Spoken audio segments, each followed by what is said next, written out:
महापालिका निवडणुकीत भाजपला 87 जागांवर विजय मिळाला. आता 10 सदस्यांमागे एक स्वीकृत नगरसेवक घेता येणार आहे. त्यानुसार भाजपला 9 आणि 8 नगरसेवक निवडून आलेल्या MIMला एक स्वीकृत नगरसेवक घेता येणार आहे. महानगरपालिका आयुक्तांनी नगरसचिवांकडून मागवलेल्या मार्गदर्शनात तसे नमूद आहे. स्वबळावर महानगरपालिका लढलेल्या भाजपला मुस्लिम बहुल प्रभागात 14 आणि 20 मध्ये यश मिळाले नाही. या ठिकाणी MIMचे उमेदवार विजयी झाले. 26 पैकी 21 प्रभागात भाजप उमेदवारांना पॅनल टू पॅनल मते मिळाल्याने येथील सगळेच उमेदवार विजयी झाले.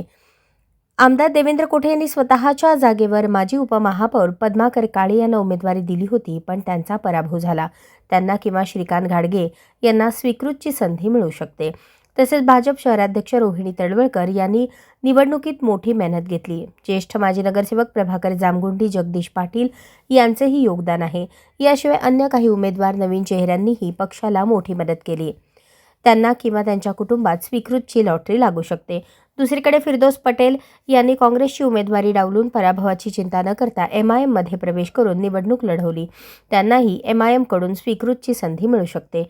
गाझी जहागीरदार देखील स्वीकृतचे प्रबळ दावेदार मानले जातात. स्वीकृतसाठी इच्छुकांचे स्थानिक आमदारांच्या घरी संपर्क कार्यालयात हेलपाटे वाढले आहेत.